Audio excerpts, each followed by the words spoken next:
I've got something that I think you're going to like a lot. I'm being nice to you for once. A better you starts today. Wollongong, I'm coming to your fine town tomorrow with my brand new show, A Call to Neckbeards. Katoomba, Ballarat, Melbourne. I'll be there soon. You don't want to miss this show, I'm telling you. It's really good sauce, man. No, you don't like that? You want abuse? Well, you can click on any other video. I'm in a good mood because I just noticed something. If you're watching this now, think about this. All right.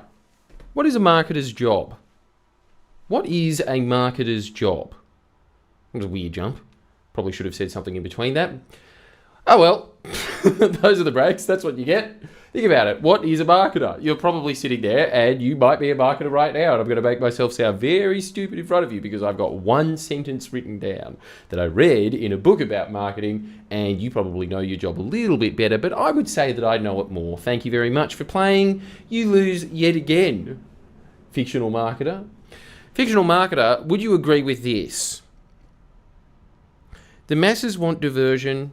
Marketers are trained to give people that diversion. The reason that I am agreeing with that is because the more that I think about it, the more I'm like, well, actually, that's exactly what I do. I mean, honestly, look, okay. What a marketer does in its dictionary definition. I know, look, I'll go back to you in a second, but you might want to learn this because it's a way that you are tricked into things. The textbook definition of it is a marketer is somebody that goes like, hey, this market is available for you to buy things, certain people that want this. But let's be honest, advertising marketing, most of the job is to con people into buying it as much as possible and convincing them that, like, you actually need this product, but you don't. And so,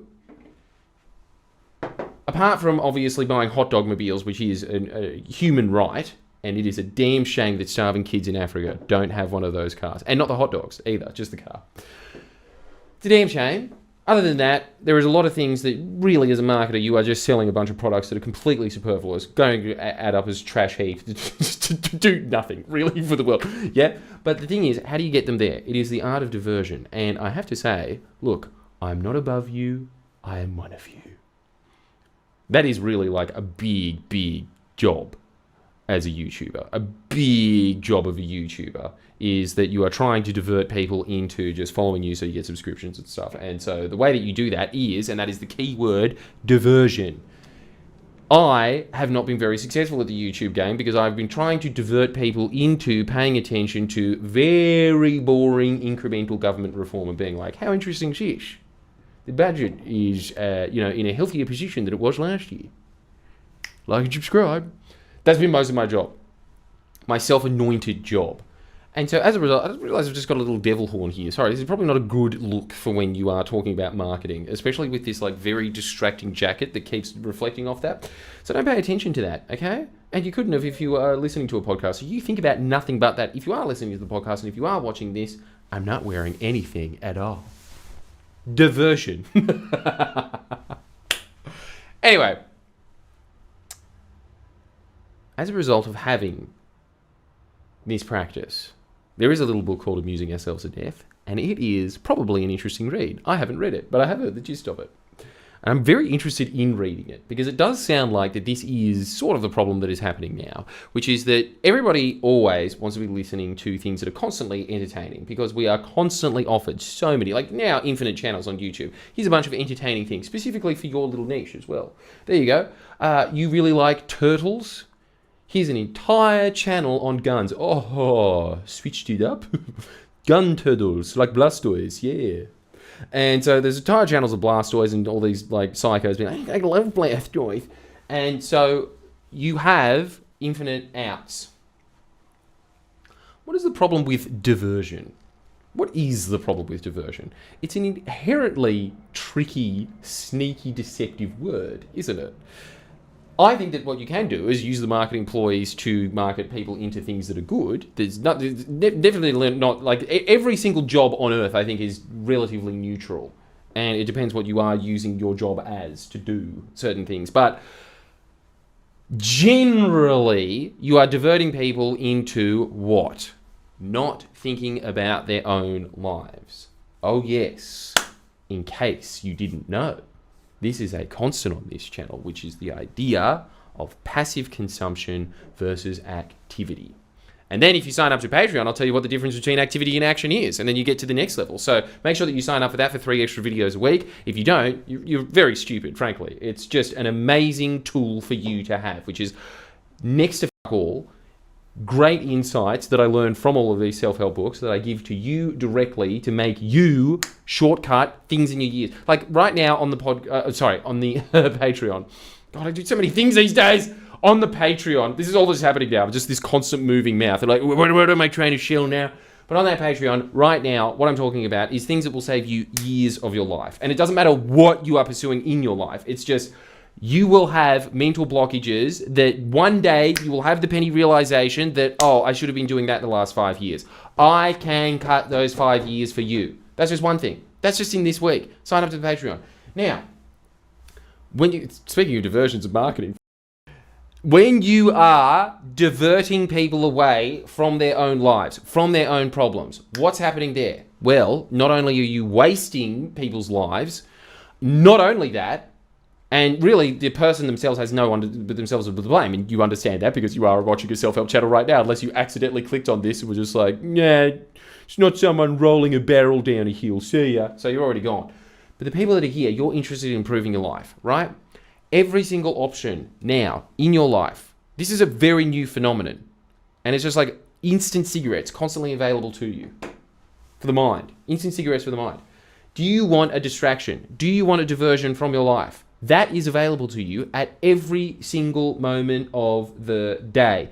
So, who are the people that are able to not go into the diversion?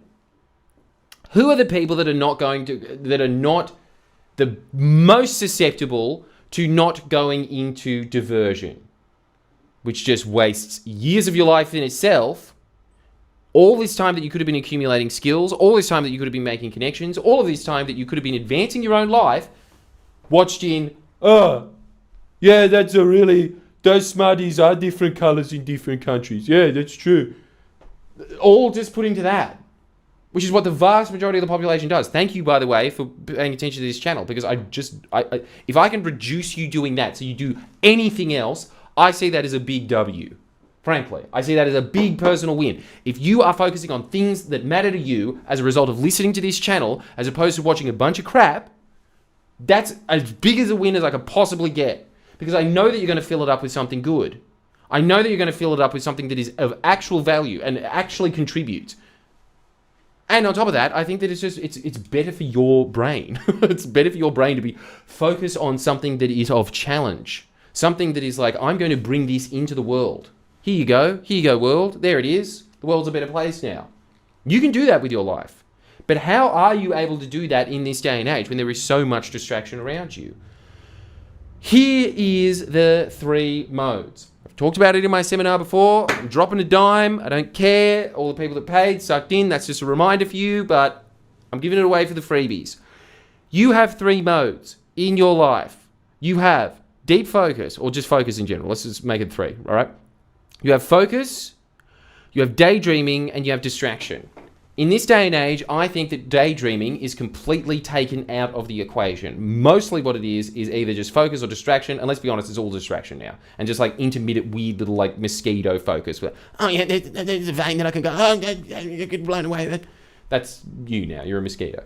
And so that's all I see you as. Get away from me. But if you are one of those people that is constantly being distracted by things, there is so many bad downsides to it that we have discussed 1,000 times on this channel that I won't even go into. As I've said before, if you are able to not be distracted as much, if you are able to replace some of that mode with daydreaming, some of that mode with focus, that's pretty much just winning in life now. It's just like life has been so well automated for everybody that it's just he who focused most wins. He who puts his focus in things that are of relevance to their own life wins. That's it. That's the whole game. How do you do it? I think daydreaming is a big part of it, but I think that it's also just me telling you to do this one task. This one task right now, which is that instead of, and it's always, I know that this is the basics, I know that we've gone through this 1,000 times, but you need to keep reminding yourself, because the alternative is to be sucked in where hours of your day is not there. But let's just think about this for a second. Ideally, what would you be doing with your life? Ideally, what would you be doing with your time? The reason that you need to focus on this is you need to be constantly reminding yourself, no, my time is precious. My time is extremely valuable. If you treat your time as valuable, it will be valuable. If you treat it as frivolous, it will just rush by like everybody else's, and nothing will be there for it. You will have nothing as a result. In fact, you will have negative. You will always, if you have nothing, you have negative. That's basically the rule of life. Otherwise, you could have replaced it with a tiny gain. But how do you get that gain in the first place? You have to want things. This is the problem. Most people don't even want to do this because it's easier. Think about this. It is easier to be distracted with somebody else's problems, you know, just focusing on YouTube drama, focusing on some sitcom, if people still watch those. I don't even know if they're even produced anymore. But you know in the comments if they are. It's easier to be replacing your problems with someone else's problems. So that it's so weird. So that you can focus on their problems, and then you can sit there and think, at least I'm not that person. That's pretty sad. Don't you think that's pretty sad? Come on. Come on, that's very, very lame. This is all time focusing on imaginary problems. This is the other thing. Most stories, think about this, is someone coming up, and like most stories aren't even crafted with like a big message behind them. A lot of stories are just, yeah, we just chuck in a problem because then people sit there and go, oh, how's he going to get out of being captured by this Russian mafia this time? That's what's happened, but it never happened. None of this ever happened. So you're focusing on problems that never happened. Because it's easier than focusing on not even your problems, what you want in life. You write it down now, you sit down now, and you just write out what you want out of life, what you want to do in the next 10 years, what you want to be, have, experience. You spend 10 minutes just brainstorming that. That's the best takeaway that you can do all evening. If you devote just 10 minutes to that, there's one thing that I can promise you tomorrow. Tomorrow, yeah, you'll fall into distractionary pitfalls, but you will be on task more than most people. Why? Because you have a direction. Most people are directionless, and they are watching this stuff. Really, let's think about this. The reason they're watching things that aren't that is so that they don't have to think about the fact that they're directionless, because they don't know this one simple fact, which is that you have to give yourself the direction in life.